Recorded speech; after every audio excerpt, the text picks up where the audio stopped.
for inviting our program to present today. And thanks for those who are in the in-person attendance today and those who are joining virtually. Another big thank you to the panelists. When they start answering my questions, they are going to introduce themselves briefly, and then they can answer the question. So we are going to start straight away. My first question, panelists, is on the chat. The question is, first of all, before the question, for the benefit of background information, these panelists are former students or alumni of a 6-week summer education abroad program called Sustainable Community Development in Tanzania. It recruits students from any academic background. I started leading this program in summer 2015. The program started in 2013 and is still ongoing. And a big thanks to the Kolchosk family. I saw team is present. Thanks so much for what you do, supporting our students at Michigan State University and our counterparts from Tanzania, the University of Dar es Salaam, together with the Dar es Salaam University College of Education and the Sokoine University of Agriculture. This is an amazing program. I can't finish talking about it. This is a great program. Besides this education abroad program, the Kolchosk Foundation and Michigan State and their partners in Tanzania are doing amazing job supporting 2 communities in Tanzania, one down in the south in Lindi, and another one in northern Tanzania in Naitolia village, which hosts our summer program. So a big thank you to MSU and the teams and the Kolchosk family. Now, Harley, good to see you. It's been a while. You will tell us which year you traveled to Tanzania. I want to start with you. What inspired you to apply to our education abroad program, Sustainable Community Development in Tanzania? Hi, everyone. So I went in 2019, which I can't believe it's been like almost 6 years now, which feels like unreal. Like it's still so close to my heart and in my memory. What inspired me for this program? I mean, when I was looking at Michigan State, one of the biggest things I found as a value at the university was the education abroad experiences. And I knew I wanted to go to a place that was going to be a complete culture shock to me, something that was completely new and that I would be able to learn from a lot of people that I was with. So I was really enticed by the way that the program set up of having time to learn more about the culture of Maasai people, learn more about East Africa in general, as well as being with the students from the universities within country. That was super exciting to me. I love that it was a mix of Michigan State and them. I feel like we got to learn so much from each other and our time together. And then the other big reason why I was drawn to this is because I loved the field work and community engagement within it. It was an amazing opportunity to work with translators and work with people within the village and understand how processes work and recognizing that we don't need to move fast all the time. We need to move at the pace of what the village is looking to do. And that was a huge learning experience, but also such a immersive time for me of being able to sit with myself and see how other people can do things and do things effectively and very intentionally. And I will say it's one of the number one things I tell Michigan State students still of if you're going to do an experience at Michigan State, education abroad, and I always recommend this one to everyone I talk to. I'm like, there's not a better one. Dr. Chody was one of the most amazing people to work with, and so are the other professors from within the country. So I can't recommend it enough. Thank you. Thank you so much, Harley. Yvonne, tell us when you studied abroad with us, and then Hi, answer question everybody. 1. My name is Javon. I did the Sustainable Community Development Program in, I believe, late 2021 or in 2022. It's been a couple of years now. Um, 2022. so yeah, it was 2022. And what inspired me to do the program was I had studied Swahili for about 2.5 years beforehand. And as you guys know, in 2020, COVID happened. So I was originally meant to go on a trip then, and I eventually went two or so years later. And I mostly went one because I wanted to see just how good my Swahili skills were, but also, get my first experiences in a development program, and have something unique to add to my resume. Thank you so much. Davis. Hello. Can you hear me? Yep. So I went in 2023. Um, and the things that inspired me to go were a variety of things. My degree is related to sustainability, and that's one of my big passions in life. So I was interested to see how that translated in a different area because I really didn't have any sort of concept of what that would look like. I'm also very interested in learning about other cultures, how they operate, what their values are, as well as um, I love learning about ecology and geology in new places. And again, it's just a very different option than I was used to. This program in particular was interesting to me because it was the longest one that I could find at 6 weeks. Many of them aren't quite as long, so I figured I would have the greatest chance to immerse myself in another culture. Thank you. Jonathan, Simon Kivuyo is joining us from Arusha, Tanzania. He will also introduce himself and tell us at the time I participated in the program and start by answering question 2, which is on the chat. Welcome, Jonathan. The question is, can you share a memorable moment or a story that stands out from your time in the program? Okay, thank you very much. Can you all hear me? Yes. Okay, thank you. And please excuse my bandwidth is a little bit low. So when I go off, please excuse my bandwidth. Okay, my name is Jonathan, as Mwalimu introduced me. And I was lucky to participate in the program in 2018. So that's about 7 years ago. And during my time in the study abroad, I actually had a lot of memorable moments, but the one that stood out was the activity that we did. So we had a group that we established 2 biodigesters in the community, and that really tested how one should really fit into a group when it comes to group work or teamwork in general. So we had to mobilize ourselves, we had to mobilize the community, and we had to make our schedule, our timetable every day towards the program time. And that really stood out. It shaped me very well. And to this day, I'm still using the experience from that time. So I'm really grateful for that. Yes. Thank you so much. Asante. Davis, ask question 2. There are so many memorable moments. I think that one that will always stand out in my mind is our second half of the trip. The second half of the trip when we went to Twiga, there was a small swimming pool, and many of our Tanzanian classmates didn't know how to swim. So we would have almost daily swimming lessons, and that proved to just be a lot of fun. I know you guys excluded me, but that's fine. You know me. I don't know if that's our fault. Harley, what's your memorable experience or story? Wow, one of my favorite memories is walking down. There was a little coffee stand in where we were staying at near Naitolia, and we would just hang out there with the owner all the time, drinking coffee with them, just chatting, learning about the work that they were doing within their communities. So they were also painters, so we did a painting class with them too there, which was very memorable. A lot of us bought art from them and had conversations, and it was just fun to like sit in that community and just see kind of the world pass by in that way and have conversations and take our time. It was very memorable.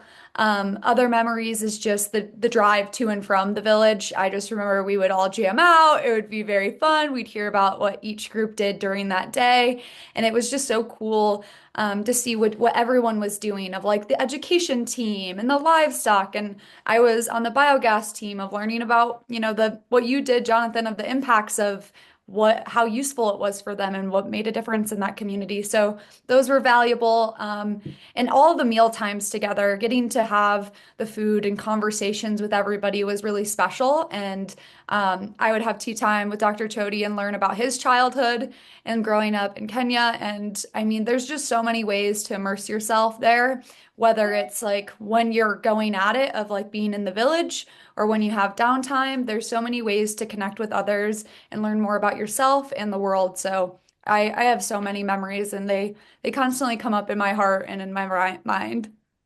Thank you so much. And that's what I said. Thank you, African Studies Center, for bringing us together to share these memories. We have so much, we don't have time to share this. Yvonne, what memories do you have to share? The one memory that really stands out to me from my time in Tanzania with TPP was after we'd finished our projects. For my specific team, we built 5 mabanda or chicken coops for the Maasai youth there. And it was a very lengthy program where we did tons of adjustments, did tons of focus groups, and it eventually culminated in something that the community could use. And that was Did you like that sustainable. collarbone? Yeah. Oh, no, but yeah, something that was sustainable. And you know, I really enjoy that. I always like the idea of having impact in the things I do. And that's something that I think about a lot. Thank you so much. We are going down to question 3. And Yvonne, you're going to continue speaking, and I want you to address this 3rd question. Be the first one to go. Question 3 is asking, how did the academic experience differ from what you were accustomed to at MSU? What academic skills or knowledge or even attitude change did you gain while abroad that have helped you in your career or further studies or whatever you're doing today? So, you know, the first one I think is really obvious. It's, you know, when you're at MSU, you're sitting down in class sometimes for 2-3 hours, depending on, you know, the course credits. When you're in Tanzania, you're always on your feet, literally, because you're walking everywhere. And that was an experience. I guess the only thing that translated to the walking was maybe walking around MSU, because MSU is a huge campus, but you know that here, you know, you have a bike.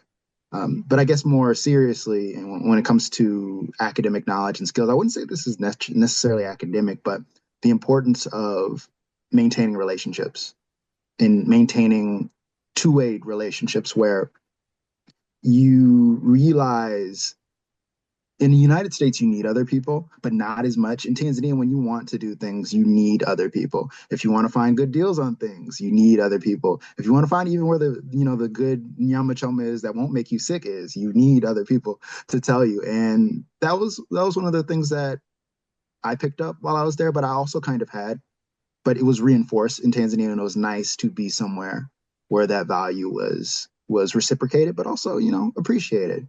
Because the United States can be very, very solo dolo versus Tanzania, where you can be alone, but you're not really, you know, you're not maximizing the fun you could have or the stuff you could do. So Yeah, okay, and you're right. When you establish networks, you have to learn skills on how to network, how to seek information and support. It's one of those things which run across disciplines. We don't have them in the curriculum, but actually the socialization you get at the university, social skills is key, except we're not listed in the curriculum. Oh, and I will add, the yes. reason I said that is because when I was in Tanzania, I got sick, and if I hadn't have spoken with anybody local, I would have never known what I had, because they were familiar with the kind of things you could get sick from eating certain local foods. So yeah, if I hadn't gotten to that, I would have never known. So without Yes. a hospital, mind you. So yeah.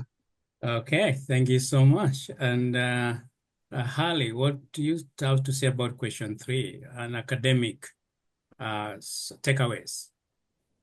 Yeah, I would say on an academic stance, I think that there's a lot of classes where you get the theories and the ideas of research, and you might do a case study or you might have a little bit of data to work with. But what I valued a lot within this is you had coursework that was connected to the community that you were in, and then you were also collecting data. So for us, we were understanding the impacts of the biogas digesters at the home. So we were working on questions, having them translated, collecting that data, and then being able to share that further with other community members to consider how they would want to go forward with the biogas digester and what that could look like for them of on a monetary scale of thinking more so of how many cows or goats would it take rather than on money. So it was a lot of like cross-cultural competencies that were learned during that time of being able to one, look at the bigger picture and the perspective, also reframe of how we were asking things and being okay with things taking longer time. I think that that was huge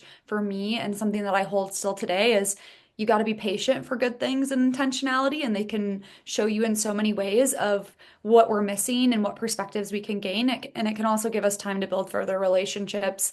I feel like everything I learned from this experience has led me to so many amazing things post Michigan State and during Michigan State. I feel like it's allowed me to really invest in relationships, whether it's partnership building for the state of Colorado or for when I was working for the city of Fort Collins, to the point of important data collection and understanding your the people you're working with and how you can best ask questions and be intentional of how you can get them to answer of what their experience actual experience is rather than making assumptions. So so many things to learn and such a good variety of classwork to field work, which is not always an option at Michigan State. Thanks, Ali. What's your current job again? What does it involve? So I work for the Colorado Department of Public Health and Environment, and then I'm a program coordinator for the Colorado Green Business Network, and we support businesses of all sizes across Colorado and making sure that they have sustainable operations, so reducing emissions, water conservation practices, energy efficiency, and waste reduction. Great, and I can see the connection between our sustainable community development in Tanzania and what you're doing down there on those hills. Davis. Yeah, like it was already mentioned a little bit, it's much more hands-on than anything, even the labs you will have at Michigan State. And also specifically when we were in the classroom, it was much more of a small and intimate class setting, which I think is a lot more useful for learning, as well as the professors we had were very good at their jobs. But other than that, it gave me insight into working with people from different backgrounds. I think a lot of times at Michigan State, you will see people gravitating towards someone who looks like them or thinks like them when they have a group project. But I think that having a diverse background will give you an advantage because it allows you to have a lot of different insights and different perspectives on an issue that you might not have thought of. Davis, what are you doing currently? For work? For work, academic, career, and yeah, around those, around. Currently, I'm working as a a consulting utility forester, and I'm also pursuing a master's of forestry through Michigan State. Thank you so much. Jonathan, I know when you were recruited as a graduate student from the Institute of Research Assessment, University of Dar es Salaam 2018, you were undertaking your graduate studies. And your experience in the program, any connection you can share with us? Yes, yes, there is a lot I can say. So by that time, I was actually in my second year. I was pursuing my master's degree in natural resource assessment and management. And when I actually got into the program, I interacted with students from MSU. And one thing that I realized is, uh, of course, the United States is an advanced country when compared to our country. So I noticed that students from the US were using a lot of technology. So at some point when we are having group discussions, Students from the US were coming with their laptops or tablets to take some notes and make some plans. But students from Tanzania were most of the time using notebook and pens. So at that point, I realized that I really need to get myself or advance myself in areas related to technology. So that pushed me very high to this point, and I'm actually eager to, learn more and more about technology.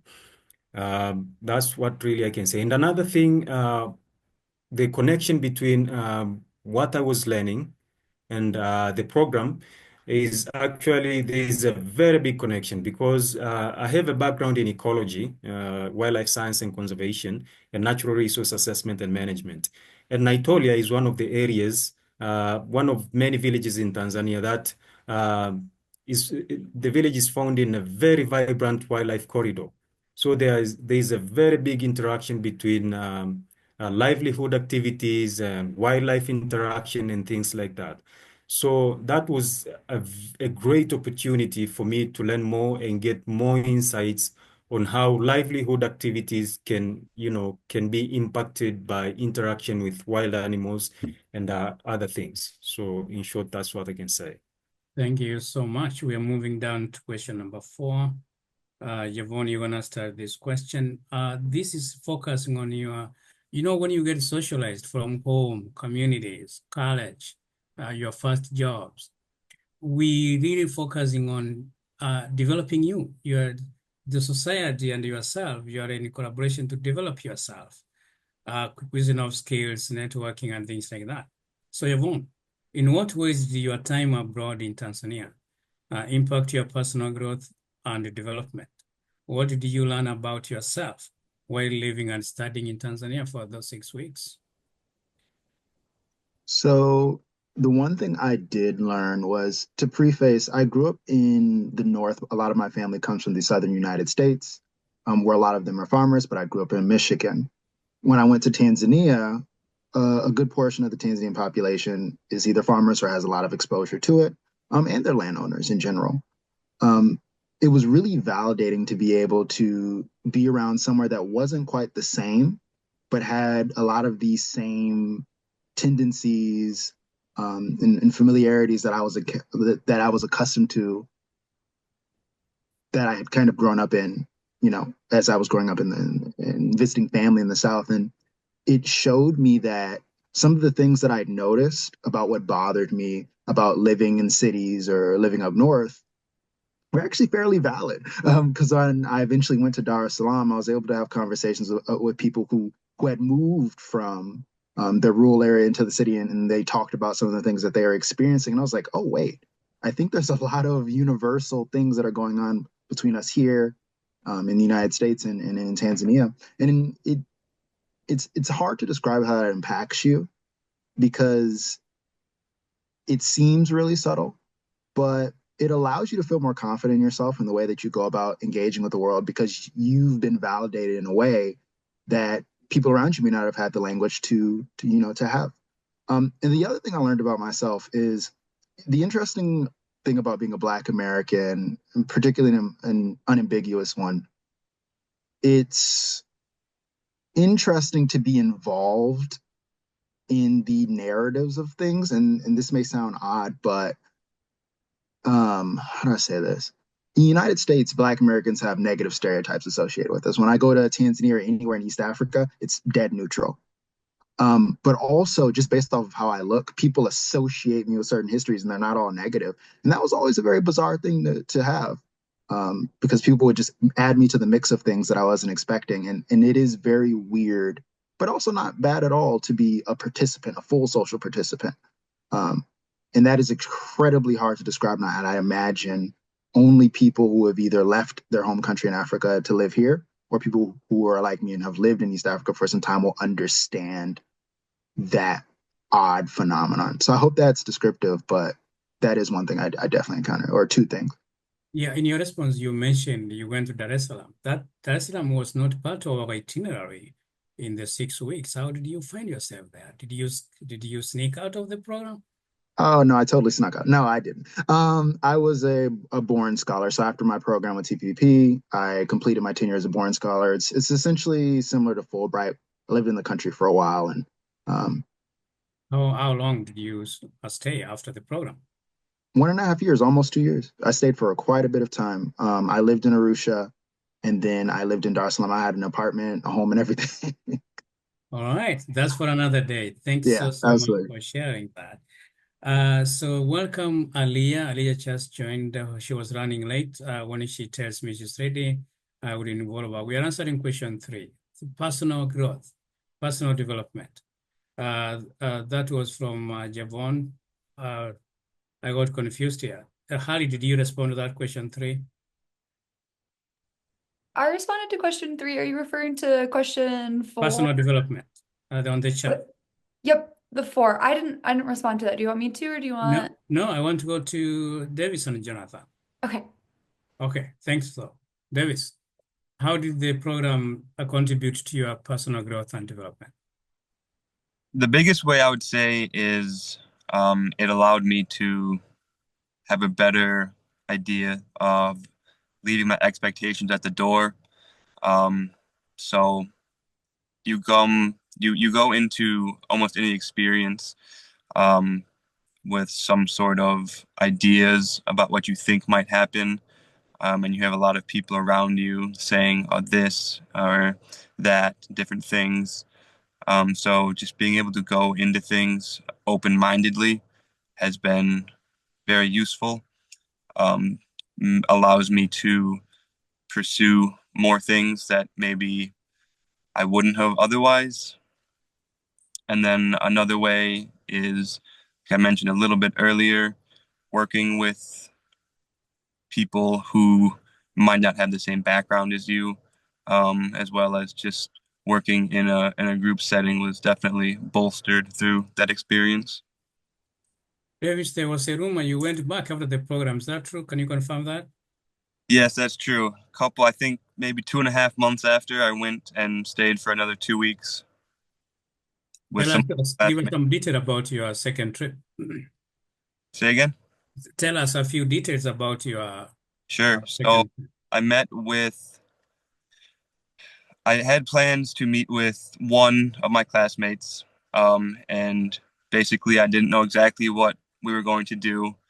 Um, but when I got there, it turned out that I think 5 or 6 of them had come to uh, greet me at the airport and see me back to the hotel I was staying at. And fortunately, one of our professors has a hotel there, so she very graciously let me stay there for my time. And basically, we went around in a different part of the country. We went to the Dar es Salaam area um, and traveled around seeing different cultural things we hadn't seen on our first trip. We went to many museums, as well as I got to reconnect with a lot of my classmates. He introduced me to some new friends, so that was very nice. Got to experience more of the local cuisine. Um, and then again, we went to stay with my professor at her home for a couple of days, and that was a very fun experience. We also went to Zanzibar, I think just for 2 days. But we took one of the friends we had met on that trip. So there was 3 of us, and we got a small little spot there, right off the beach, and got to experience a lot of the culture there, which was similar but different in a lot of ways. And we also went to some natural landmarks there. We went to a forest and some underwater caves, and um, yeah. And then the final night I was there, a bunch of my classmates again, the people who had come to see me at the airport. We had sort of a final dinner, um, and then I came back. So it was a great experience. Yeah, thank you so much. And that's okay to share this. That question was not among the questions I'd given you guys, but it's good to always add something to the questions we had planned. Thanks so much, Davis and Yvonne, for letting us know you extended beyond the program. Welcome, Aliyah. Aliyah was running late from work, and Aliyah, I'm going to take you to one of the questions at the beginning. Could you please share any memorable moment or story that stands out from your program abroad in Tanzania? Let's see. I guess the biggest thing, the first thing that I always remember as like the biggest, most memorable thing was when we were interviewing the children at the school about what would make your school experience better. And like almost all of them, they were very shy, so they didn't say it in front of everybody. So it wasn't like they were just copying each other's answers. It was like they came up and told us individually, whispered, and a lot of them said food. And then, but that wasn't what really got me. It was really when they said water. And that was the most memorable for me. And what happened during lunch that day? Lunch, uh, I don't know, but I remember that story earlier. You don't want to share it, but I've been with Aliyah for a long time. I taught Aliyah for 4 years of Swahili, and we studied abroad. And we used to share stories, just like Harry said. Those stories when we just reflecting on each day. Thanks so much. And it's good to bring that up. It's like there are places like Naitolia where drinking water is a big issue. Food is a big issue. So there are places where people throw away food.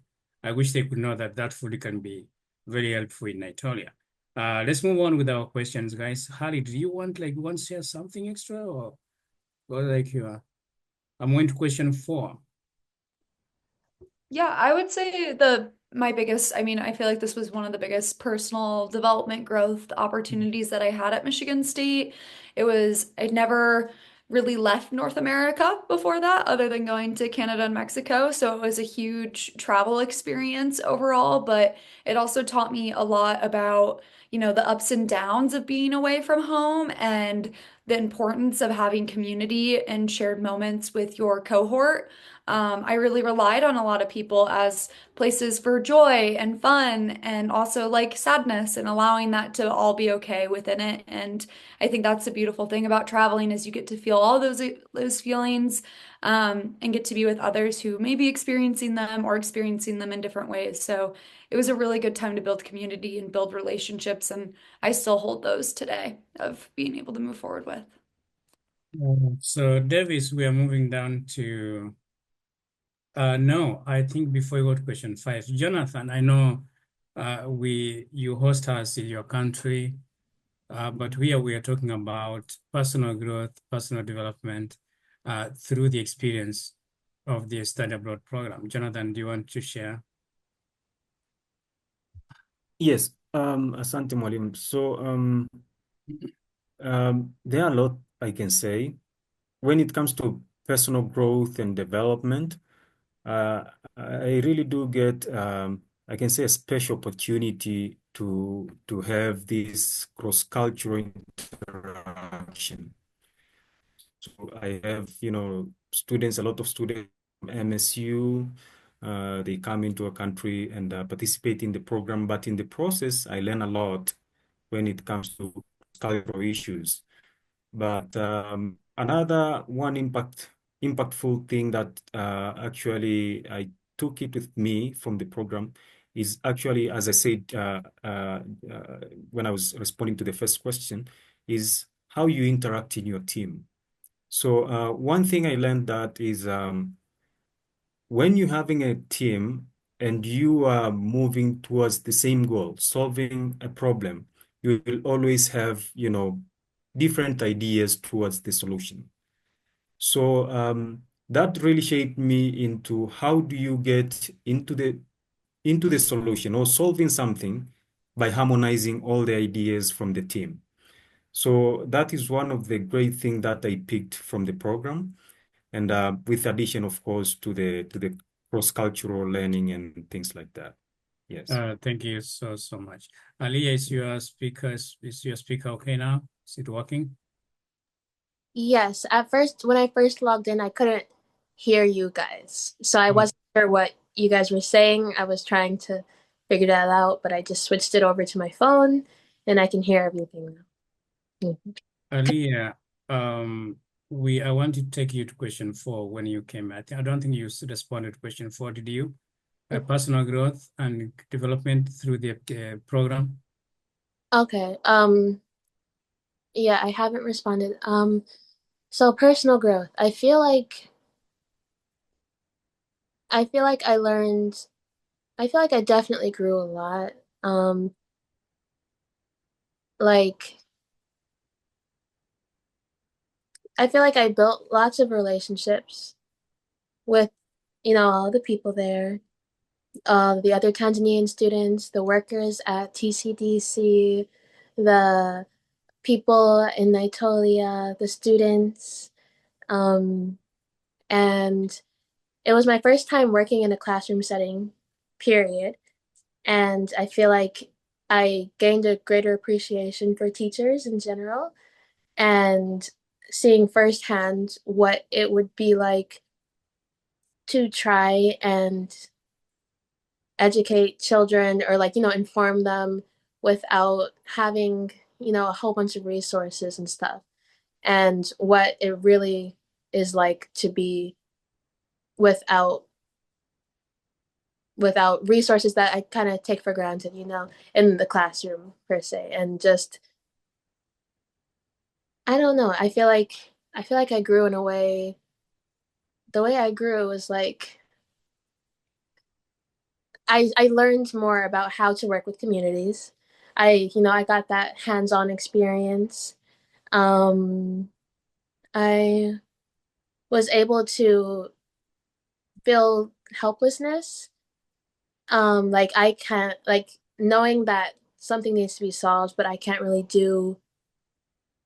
solve it, but knowing that I can contribute and make other things better, without actually solving the entire problem. And that was very hard for me to try to try to rationalize and accept. But I think once I did accept it, things became a lot easier when I was like, okay, I can't solve the world. I can't I can't save the world. I can't fix every single problem, but I can do small little things here and there, and that's okay. And I had to be okay with that. And I feel like going through that experience was good for my personal growth and development. Thank you so much, Elia. That's a great point. And that's really the essence of going through life and also going through school training. Sometimes we lose that point. We want to contribute in small ways to make this world a better place. So when you want to touch somebody, not in terms of provision or being there for them or showing them they can they can go up, they can change. That's really great. We're on question 4. I know studying abroad, I know Davis is when you were explaining why you signed up for this class, you wanted something different. So what were some of the biggest challenges you faced during your time abroad in Tanzania, and how did you address them, Davis? Sure. I think once we started working on the projects, the biggest challenge I had was coming to terms with the scale of our impact, kind of similar to what was just talked about. I wanted to contribute more time and more resources to what we were working on. And sort of just as time went on, you begin to understand that first of all, you're making a very significant impact, and second of all of the things aren't in place to necessarily do more, um, as well as lots of things don't operate at the same pace as we are accustomed to here in the US. So waiting on things like materials or people to deliver things definitely slowed what I would have expected the progress to be. So being able to understand that, again, we were making a significant impact, and just coming to terms with the process that was at hand was how I sort of dealt with that. And the second biggest thing was the language barrier. I have never been particularly fast to pick up language. So I tried my best, certainly.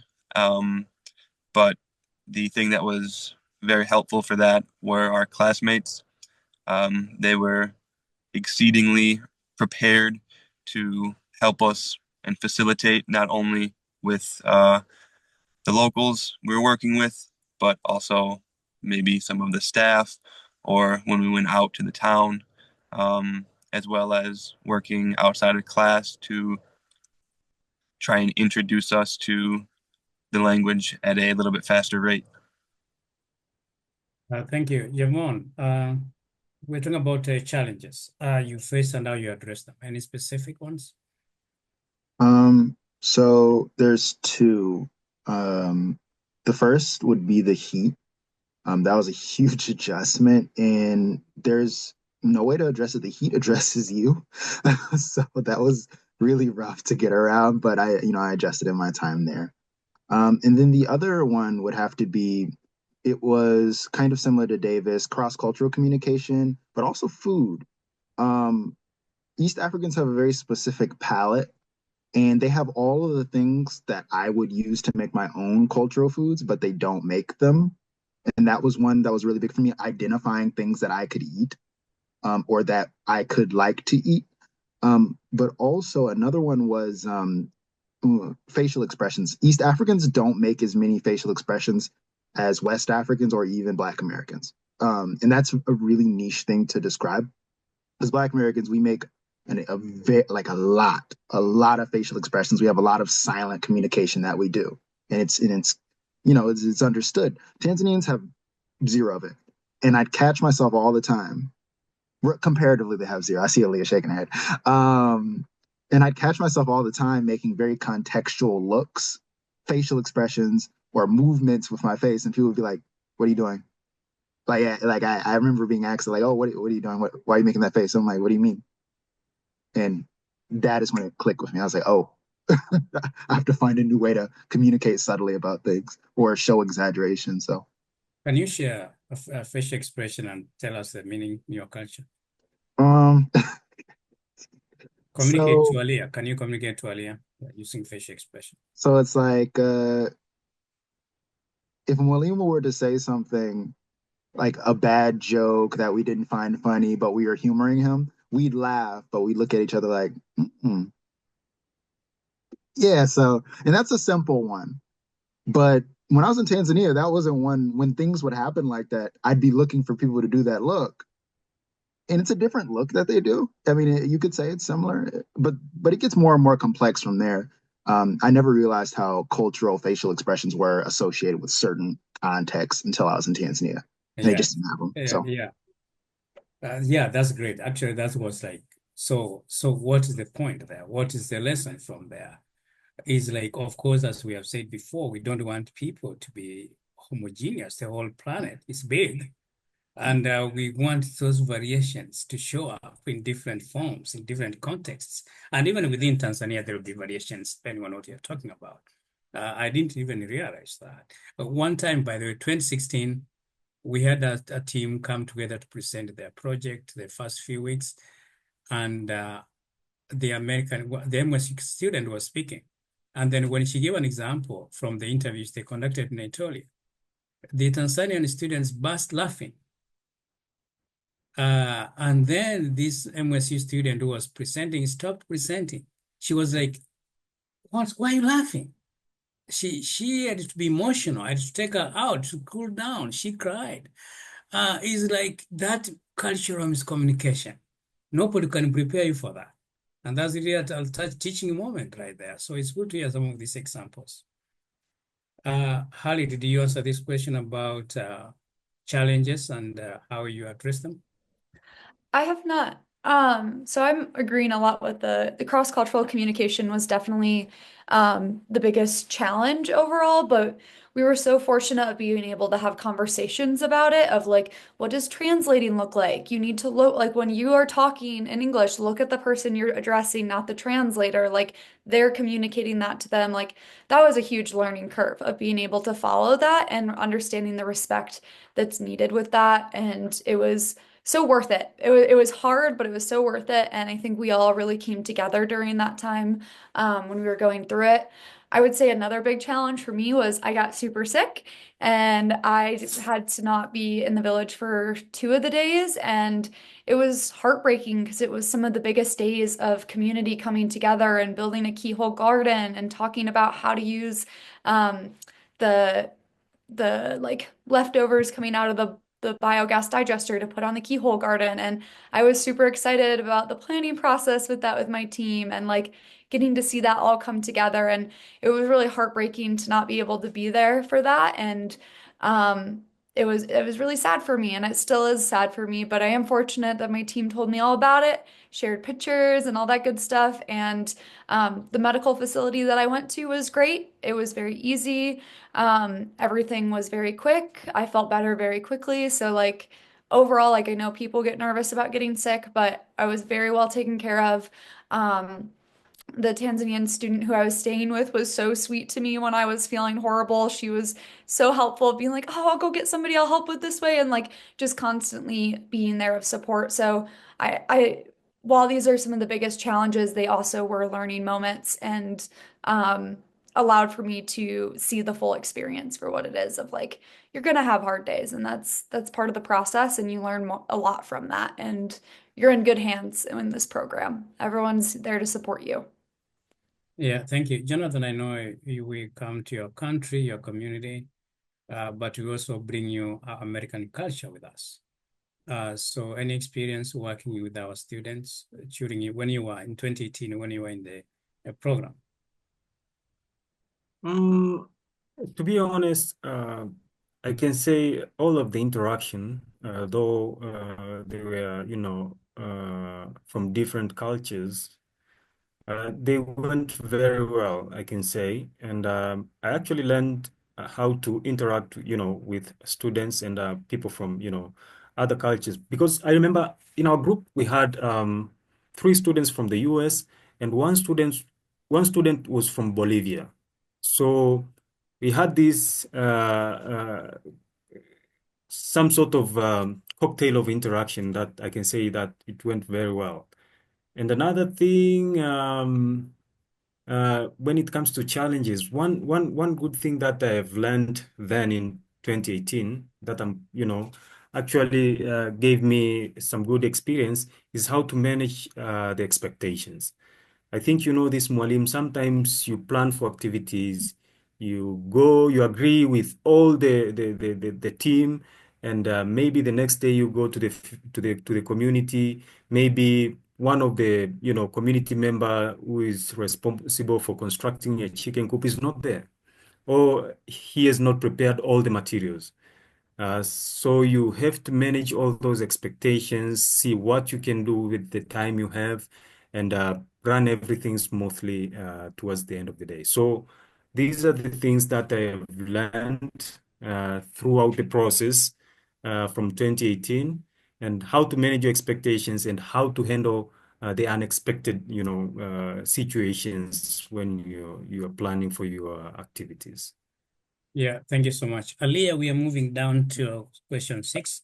We are moving closer to this panel discussion. Now, Aliyah, in the program, you had the chance to connect with local students and faculty from the University of Dar es Salaam College of Education, and the Sokoine University of Agriculture. How did these relationships enrich your experience? Well, I think like was mentioned, I think someone mentioned it, but like having them there to make sure that, because I came in knowing some Swahili already, so I was talking directly to, people and we were having communication, but I feel like when we worked with the students in Naitolia, at first, the students didn't really understand my accent when I spoke Swahili. So it was very helpful having a local Tanzanian student there to speak most of the time. But then over time, like I think the next couple of days, I got the hang of it. And the students also thought I was Tanzanian. And I was like, no, but I felt so good about that. And so I feel like having them there was extremely helpful, just so they could let me know about the culture. I'd be like, is this okay? Can I wear this? Oh no, my shoulders are showing. Is that okay? Just ask questions about like the clothing, the language, and then like what's appropriate, what's inappropriate, things like that. And well, I mean, just like that support, having any sort of community, having them around just to support you, like having friends, period, is nice. And I feel like we built friendships and we got close and we were able to talk. And it's nice, we're social creatures. We need to be able to talk with people and talk about our feelings and talk about what we feel about what we did that day, what we need to do. I feel like we were able to build a comfortable enough relationship to even say Qatar, when we disagreed with other students. So like we were able to do that without feeling like we couldn't, and I feel like that was great. Thank you. Harley, we're talking about the interaction with faculty and students from in-country institutions. How they enriched your experience? I feel like they were a huge part of the experience. It was so fun to get to know them and spend time with them. And something that I value about the program is like you hear so many different ways of how people lived within the country. Some people lived in more rural areas, some people came from cities, just like the Michigan State students, we all came from different places. So it was kind of insane to hear about their different experiences growing up and like how they viewed different things and how we viewed things. Like we had a lot of conversations on like tough topics where we'd come together of like this, how would this be handled in your country? How would it be handled in ours? And like even throughout it, there was varying different views of how that looked and how it would be handled. So that was so much to learn from and added so much perspective to the experience itself. I also just like doing, going out to the markets and being able to speak in Swahili and also have them right by your side to be like, I got you. Like, you're gonna get a good deal no matter what. I got you. I'm gonna help you with Swahili. Like, they were so encouraging and helpful when we were trying new things. And I felt like we were in the same place of when they were trying new things, we were being helpful. So it was a lot of like, mutual support between the two and a lot of just time to get to know each other and each other's lives and what we were all hoping to have happen post education abroad. I think something that's unique to this year too is like I was in country when Trump's first administration was there, and there was definitely a lot of interesting questions about that, of how you feel about it. And I'm sure that's going to come up again this time around. So I think that that's something to also have conversations with Michigan State students of how that looks for you all, because it is hard when you're like, I don't feel like this person represents me, but like that's how your country sees that as the representation of America. And that can be really hard, especially what I believe is the values of this program of being community-based and finding solutions that are sustainable and for all. I think that can be a really difficult thing. So that's something I've been thinking about as you all go into this next year. Thank you. Yvonne, we're talking about interaction with faculty and students from the Tanzanian universities we work with. How they enriched your experience. So kind of, I guess I could say I'm on the same thread as Aaliyah, because it feels weird to talk about it by using the word enrich, because I was able to be so close to so many of them and kind of see them in such just normal interactions, knowing about their families, maybe even meeting some of their parents, uncles, cousins, so on and so forth, or even visiting them. That it's kind of hard to describe just how positive of an impact that they had on me while I was in country. They were there, kind of similar with Holly, to help me negotiate things when I didn't even know the prices on things. They're there to tell me when I made a stupid pricing decision on something that should have been way cheaper. And they were there for when it came to understanding myself at a cultural level to make sure, like, hey, am I crazy? What do you think of this? And they were educated, intelligent enough to be able to engage with me on that level. Say, yeah, that kind of sucks. And no, you're not too crazy. A little bit, but not too bad. You're cool for an American. And it was a really positive experience. At no Yeah, point while I was there did I feel um, my relationships were short burn. It was like a matter of, okay, I'll see you and maybe some time, but we'll run into each other again. And at MSU, you'll see somebody once and never see them again. So big difference. thank you. Davis, anything to share about that? Yeah, I think a lot of the points have been touched on already. I think that they were paramount to the experience. And one of my favorite things was just at the end of the day, going back and, sharing a room with someone who, again, you might think was different, but you find all these similarities, which really great. To speak a little bit more to the faculty, though, they were all really great. They're all very intelligent people in their respective fields.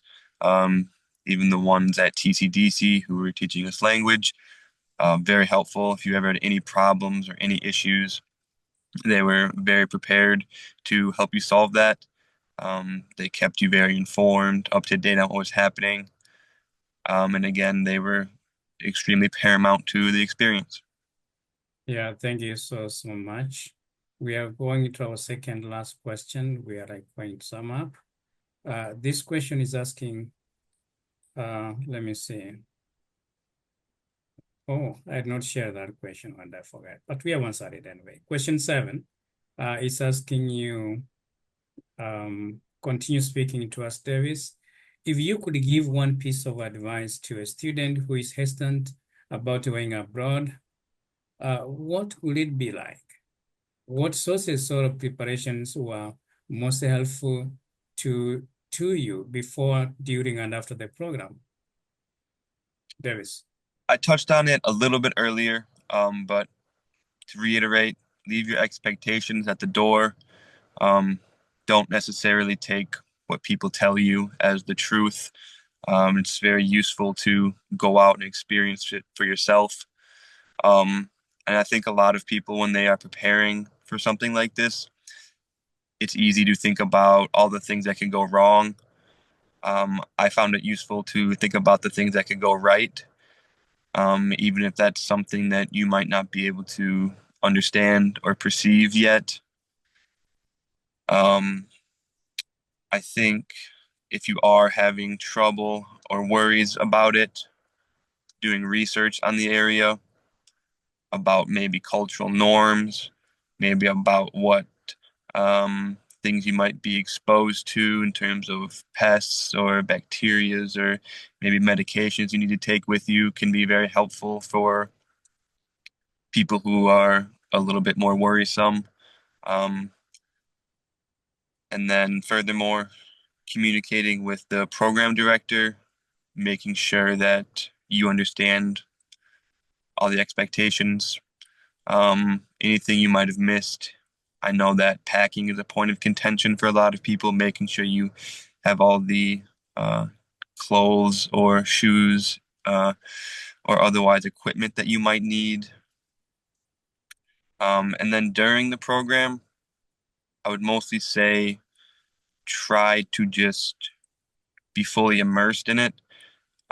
It wasn't hard for me, but I know a lot of people were thinking about back home for most of the trip. It took probably 4 or 5 weeks for me to start thinking about home at all. But if that's something that is an issue, find a way to mitigate that, whether it be through text or calling your family, maybe at the end of the day, just giving them a recap so you can reconnect with them. And then the next day you can really focus on what you're doing and the people around you, and forming those connections. Um, and then during and after, I think it's important to reflect on what's happening during the day, maybe writing some things down so you can remember specific details. And also, yeah, like I said, reflecting on it after the fact, whether that be through communication with your family and friends, or actually writing it down. And then as a final point, keeping in touch with the people that you've made friends with or otherwise connected with during your time. You never know what opportunities are in the future. And that was certainly something that happened in my case. Like I said, got to visit there again not too long after. And that wouldn't have been remotely possible without them. Thank you. Yvonne, question 7 is on the chat. So if I could give one piece of advice to a student who's hesitant, it would be being in university, you don't get a lot of opportunities to be abroad after university. So if you're gonna take the time to do it on the university's time and learn something and be able to attribute it to your schooling or your educational experience. And then what resources or preparations would be most helpful? Or advice I guess I would give is that when it comes to trying to speak Swahili, don't overly attach your ego to it. Being able to speak Swahili is one thing, but being able to speak it with swagger is another. And I say that because Tanzanians can speak, and when I say that, I mean they can add so much. In the same way you kind of hear Black Americans speak English, they speak Swahili like that. And don't expect yourself to be on that level anytime soon. Just understand when you need help and understand what you can and can't do, and be able to take a couple of knocks at you from here and there because they will poke at your accent from time to time. Holly? Yeah, I feel like everyone's hit so many beautiful things. I would say again, like there's no time like the present, and getting out there and being present in the country and with the people you're around is so hugely crucial, and you just got to take it all in and enjoy the time that you're there. And also, it's okay if you're gonna have a hard time. I would say that like my biggest advice is just like go for it. Go for it. I know my family was like, "Oh, I'm like so scared. Like this is so scary. We've never been to a developing country before. Like what are you expecting?" Like they were so worried about all those things. And you know what? They can worry about those things, but this program is very good at preparing you for what it looks like. And I would say that I felt safer there than most places in the United States. Like it was a very good time, and people were very kind there and willing to help. So I think that again, just like dropping expectations of what and assumptions of what people think the country's like is huge when you're there. Other ways of preparing is read the materials beforehand, look up places that you're going to go, ask questions, meet with people who have been on the education abroad experience before if you can. I'm always happy to meet one-on-one with people if they have further questions about the experience. I feel like it's really helpful to hear from students who have been there. So always feel free to reach out to me. I think just having conversations with Dr. Chody and the rest of the people in your cohort to prepare is huge. Another big win is I went to Amsterdam for a week before I went there. So it's like if you have a connecting flight, there's other opportunities to travel and see new places and get you ready to like be in that traveling mindset. And that was super helpful to me of like, oh, I'm kind of like starting off of like, okay, we're gonna go over to the pond, as they say, and we're gonna hang out for a second and then really prepare to go. And that was an amazing experience as well. So yeah, just take it all in. And, you know, the time there is 6 weeks and it weirdly flies by, but then looking back on it, it felt like a year of being there. And I wish I could have been there longer. And I very much so long to go back at some point. So take it all in because it's really hard to travel for that long once you're out of school. You're right. Aliyah. Let's see. I think for me, preparation wise, I followed the checklist. I think following the checklist is key. The checklist of like what you need to do and then looking at what you need to pack. I think just going ahead and just do that and I think you'll be straight. And I also agree with just go for it. Like, just do it. Just do it. Like, stop thinking,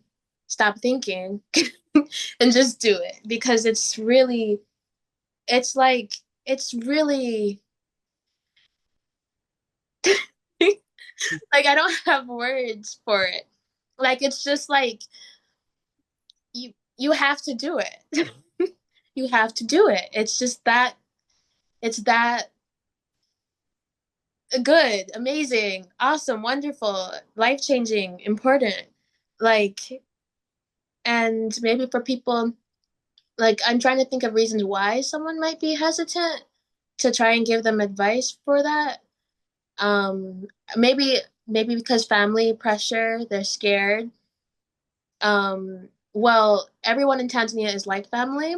They're going to take care of you, and especially at TCDC in this specific program. I don't know about any other program. Well, I did. Well, anyway, especially in TCDC, at TCDC, everyone is so friendly. Everyone's so friendly, so nice. Like, they literally treat you like family. Like, you are going to be okay. You're going to be safe. And there are things in place to make sure that you're safe. And so just make sure you tell your parents that. And I'm also willing to talk with anybody. I don't know if Choti wants to give my info to anybody, then you can do that, Mwalimu Choti. And yes, and I agree with the Swahili, like don't beat yourself up and keep trying to. Because even if you sound crazy, it's nice. Like, they appreciate the fact that you care enough. And also, you might surprise yourself one day. Like, oh, I know a little omaji this, chakula that. And I don't know. I think if you keep your mind open, just like as open, you think you're already open it even more, and then even more, and then you're gonna have it'll be fine. Thank you. That's a very appropriate point to wind up with question 8.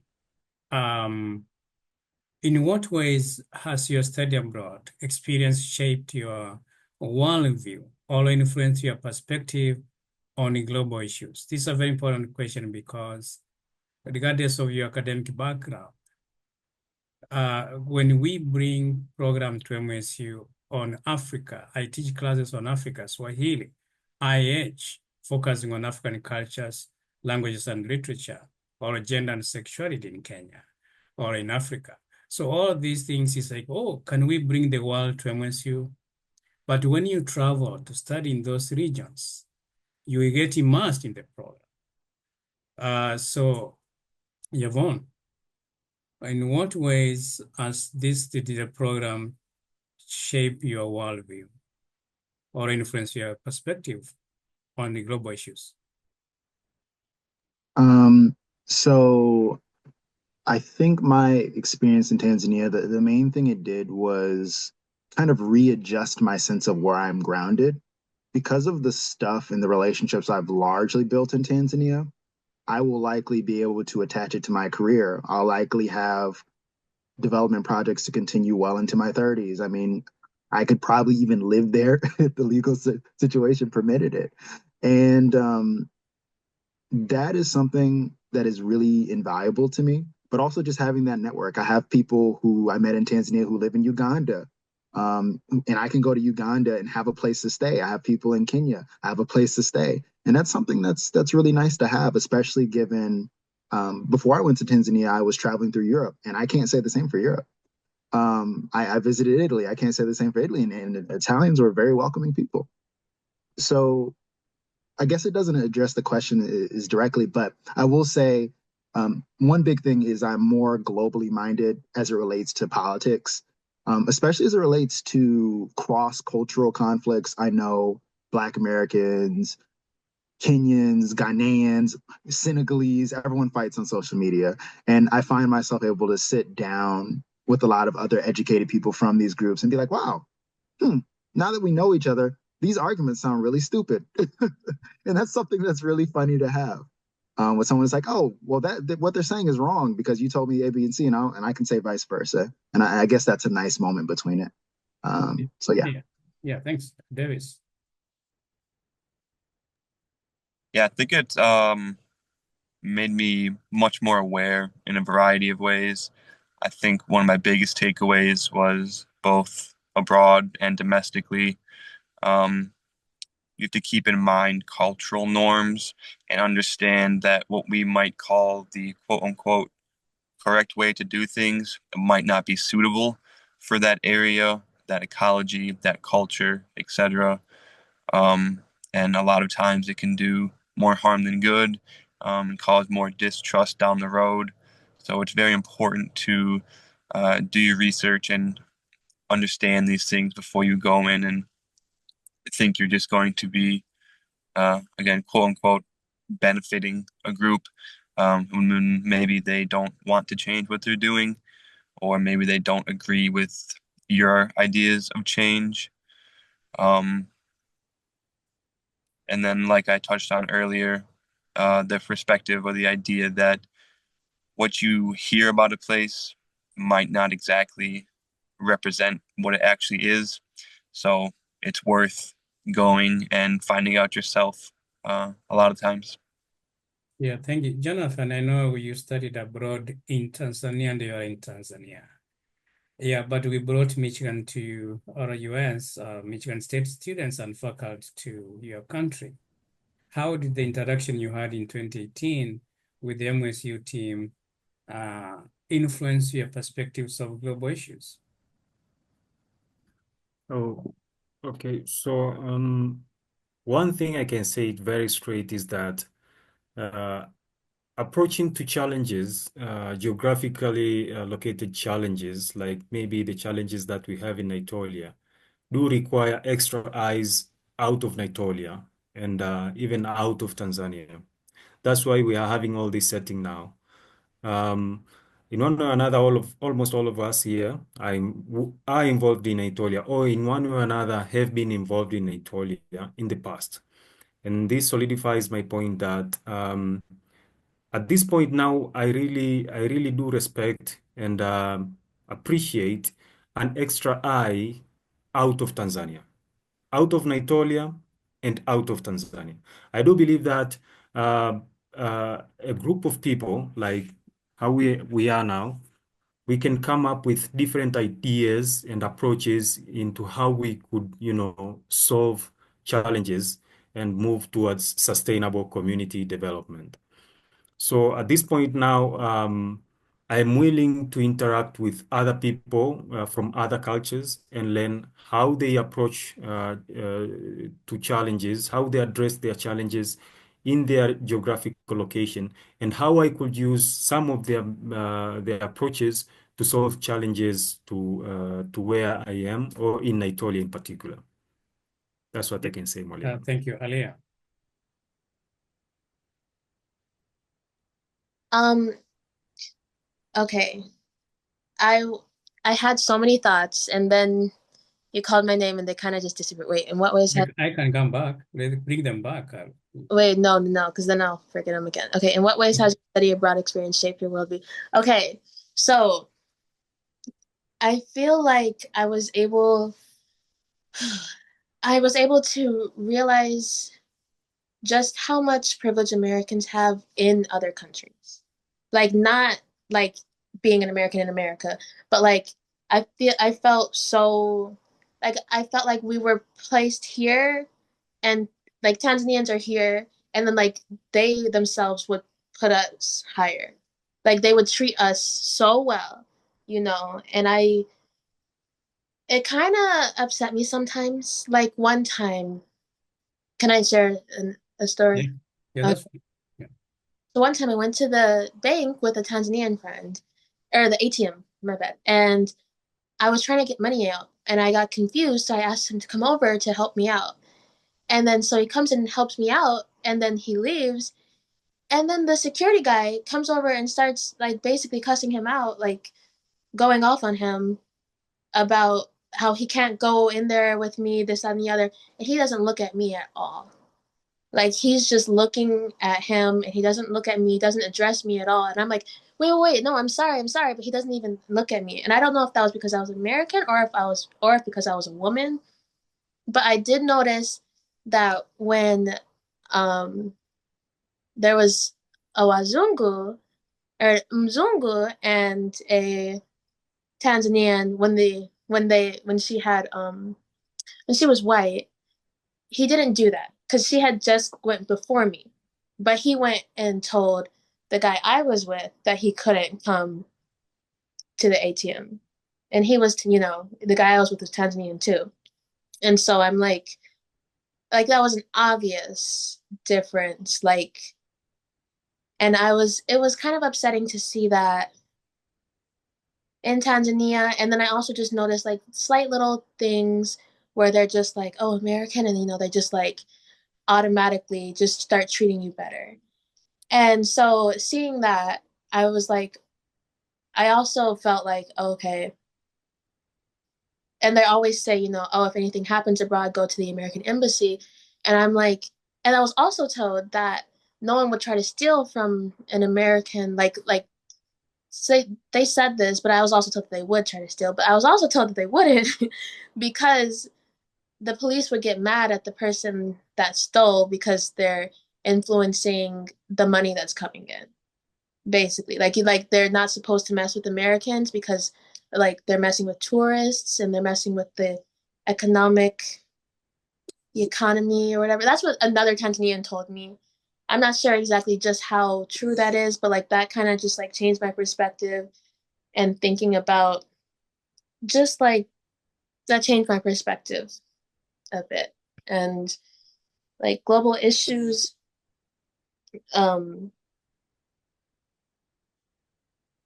feel like I started to gain I kept wanting like governments to step in for communities like Naitolia and stuff, and they haven't been doing that, and that's why we have organizations like TPP and stuff that come and help. And I just grew more frustrated about it and more upset and more ignited, more what's the word I'm looking for? More emboldened, more Impassioned.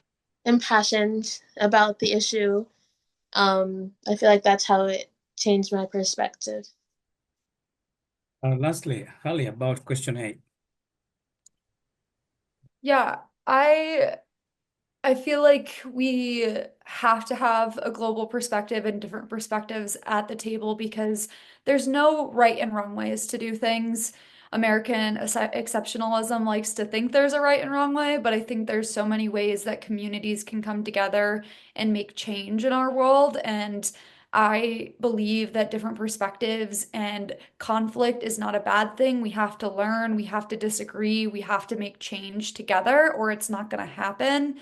Um, and just being in a different country and seeing how people were so much more communal based rather than the individuality that is American culture right now, is humbling. It is a beautiful experience, and it makes me want to drive more in my personal life. In the state of Colorado, where's my community? Where's my support system? Because that value was very much so instilled in me, in all the places where we were within the country. And I think that's how we come together to make change.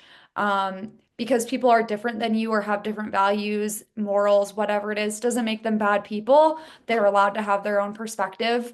But we have to be willing to challenge each other and challenge our systems because that's the only way we can have a better world. And I like to live in a global world and not in a nationalist world. So I hope that we can continue to grow partnerships like this, and work across the whole world and finding ways that we can find nonprofits and impassioned individuals, entrepreneurs, scientists, researchers, whatever it is, to make a change. And I found that was still holding today with me of looking at the world differently and that things aren't good and bad. They're all the things all the time, and different people have different views on them. And there's a lot of ways to get through those together rather than separately.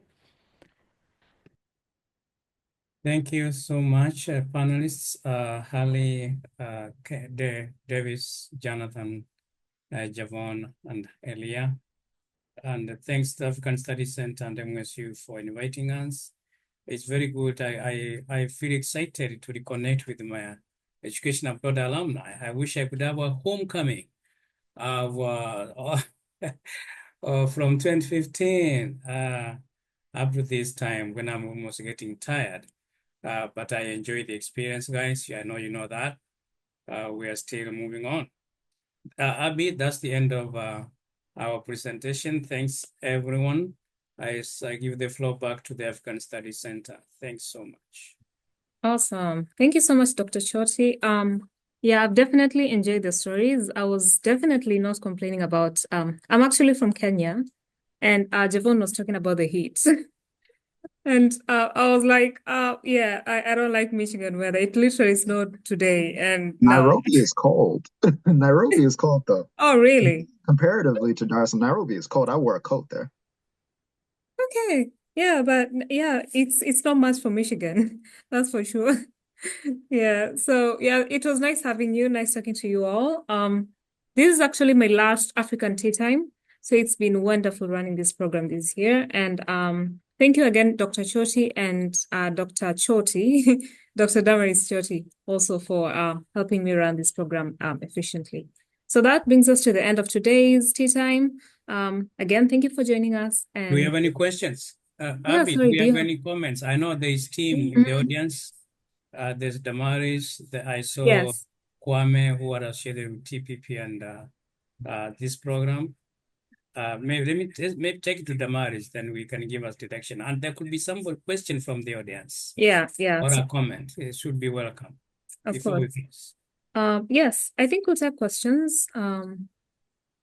I feel like people don't ask questions. Maybe today they will ask because it's my last day, but yeah, so All right, Abby, can I go? yeah, please go ahead. All right, thank you so much. I want to appreciate you being the facilitator of African Tea Time this year. Thank you for the wonderful and amazing job that you've been doing. And for everybody that is here for the first time, the African Tea Time is a space where we invite students, faculty, and people with all sorts of experiences on Africa to share on this platform, share with the community. Either that could be the MSU community or the broad worldwide community that is interested in learning more about Africa. So today we're very, very privileged to have you all, the panelists, plus thank you so much, Mwalimu Choti, for facilitating it. It's wonderful to learn and share. I should mention that this year I'm the faculty lead of a program, also a sponsored program here at Michigan State University called the Reeve Scholars Program. It's been running for 5 years. And the or the cross-cultural learning that happens within the cohorts through the experiences, it's reciprocal in nature. We have it's between the University of Cape Coast, Ghana and Michigan State University, and the experiences are shared among students participating in the program from both ends. And you can't really compare that learning with any other that happens inside the classrooms. We're not trying to say that our curriculum doesn't try to expose students to the learning outside the classroom or international knowledge and ideas, but being in spaces, especially learning together with your colleagues, students in college like you, collaborating with them, it's just quite very different than learning from a textbook or learning from anybody else, in fact. So I really feel very happy when I know that one of MSU's goals, or the idea behind education abroad programs, is to educate to graduate globally competent students or global citizens. And definitely you're not going to have all students for sure be part of education abroad programs. But when you have students like you, alumni like you, bring your experiences and share with others, you're bringing that knowledge to those who might, for many reasons, be able to participate in education abroad programs. Or I definitely know that your interaction, your collaboration with people from other cultural background, not necessarily Africa, would be different because of the learning that has happened within this program. So thank you so much. And I'll let others in the call, or I don't know if there's somebody in the room, because we're Tim might want to say something. I'd just like to make a comment that I appreciated listening to everybody today. And so many of the comments were spot on. Javon, I especially like some of your comments on the real subtle differences that you noticed, especially as you talked about facial expressions, where in the US you can say something and people give away their feelings or what they really thought sometimes about how they act in their body. But I don't know if it's an African or because Tanzania was a German, but they're also stoic. You say something and you can't read them. And the other thing is you learn when you go out there is they don't get sarcasm. So it's those little things that you learn of just these different cultures that you're like, okay, I can't do that here because they're not going to understand me. So I thought a lot of your little unique observations were spot on. There's so many of those under the radar differences that maybe you don't pick up the first time or right away that are there. But everybody had great observations. And the one comment, what would fear somebody to go there? I said, of all my trips to both Uganda and Tanzania, the one thing that I'm still not adventurous is the food. The palate's different, the foods are different. And that's one area that I will never dive into and says, some here, try this. I'm like, no, what is it? So appreciate everybody's comments. It looks like you got a lot. I just wish we could get more people there to get these experience, to understand that the world is a much bigger place. And if you can't get out of your little community, you're never going to understand just how different people are. It's not a right or it's a wrong. It's how you were your upbringing, what your exposure was with, and all the different things that go on that you have to think of. And one of the comments I'm thinking and that was made about not supporting some of the communities. Well, the problem in Africa is governments don't have enough money to support everybody. They have to pick and choose who can get stuff. Where in the US, our government chooses who doesn't get stuff. We have enough money to probably solve a lot of our problems, but we pick and choose who we don't want to help. Where I think a lot of the African companies, the opposite, they don't have the money to help everybody. And it's a very hard call to when you have a limited amount of money, which community that really needs it can we give the money to? So, and I think that's always the hard part of what I've learned in our program is because we're there. I feel some of the attitude sometimes is somebody is there giving money, so the government will choose to give their money somewhere else, which is it fair or is it not fair? It's a tough philosophical question. If a non-for-profit is helping an area, is that an area the government should be supporting or should they let them just do it and they can help someplace else? But these are good, tough questions that we can have. And I think with the different groups, it's hoping to find out the best way forward. So thanks everybody for their input and I wish you all success.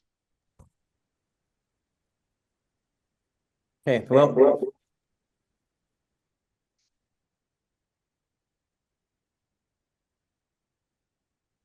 Yeah. Well, thank you all very much for the insightful reflections that you all have shared today. It's really exciting sitting here and listening to the experiences that all of you have had. And I must say that as someone who had also participated in education abroad myself in 2013, it was more or less I was reliving the experiences that you have shared. And when Aliyah was talking about, you just do it, and was trying to find a word for it. What came to mind is, and I often share with the people, is these kinds of experiences are better experienced than told. You cannot tell everything about it. So the best way to do it is you experience it yourself. And that is something that I continually to tell everyone. And it's definitely a life-changing experience. And one of the things that I often also say is that you know very well that the people that you were on the plane with going to Tanzania are not the same people that you come back because of the life-changing experience that they have. And just want to use the opportunity to thank Walimu Choti for the excellent work that he has done over the past 8 close to 9 years, leading this education abroad to Tanzania. And I was pleased also to have Tim join us to be able to hear for himself the life transforming experiences that the support that they provide for the Tanzania Partnership Program continue to have on the lives of these students. And as he puts it, we hope to have more and more individuals being able to have these kind of life-changing experience, to develop more and more global citizens who we can work with to help advance the task that is ahead of us in addressing global hunger and poverty. So thank you all very much for the experience, and we hope that we can continue this conversation and see how best we can make Walimu's wish of bringing all these alumni together in a reunion a possibility. So thank you for your time here. Yeah. All right. Yeah. Thank you, everyone. So, yeah, and I think just to reiterate what probably the churches have said and everyone else is, it's really refreshing to see you guys sort of immerse yourselves into that experience and be that open-minded, because I know that people who go for these study abroad programs, they don't even finish, right? So halfway they're like, no, I'm done. And they go back home. So, so it's really refreshing to see you immerse yourselves fully into this sort of study abroad experience, be open-minded to getting the full, the full experience of the communities, the education, that kind of a thing. All right. Anybody else has a question or a comment? Oh, and thank you, Dr. Choti, again for running this program. I should probably have said that. My pleasure. Thanks, everyone. I'm going to organize a homecoming. Okay. Okay, Dr. Choti, we'll hold you to that. Muta, do you want to say anything? Muta, you studied abroad with me 2022 or 2023?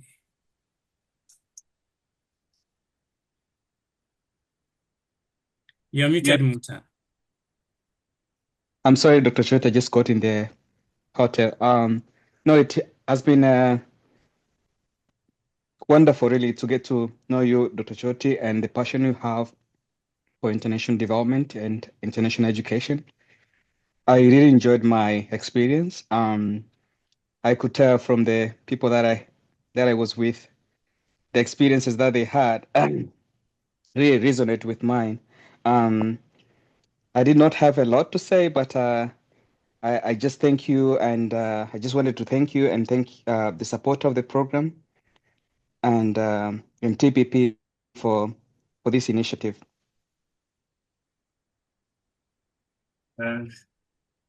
All right. I just wanted to point out that this session is being recorded and it will be uploaded on the Africa Studies Center Michigan State University YouTube channel. Feel free to share with anybody that you think would have wanted to be here but was not able to. In fact, that's the essence why we record this, because we know sometimes the time doesn't work for everybody. Time differences are an issue, but this is recorded. That's what I wanted to mention. So maybe after this week, you can check it out and feel free to share in your classroom. Anyway, it's a good resource to use in teaching or even just sharing this knowledge with others who are not able to be able. Thank you. Thank you to my students this semester, Lorraine and Bella, for joining this presentation. They are in my IH class this spring. Thanks so much.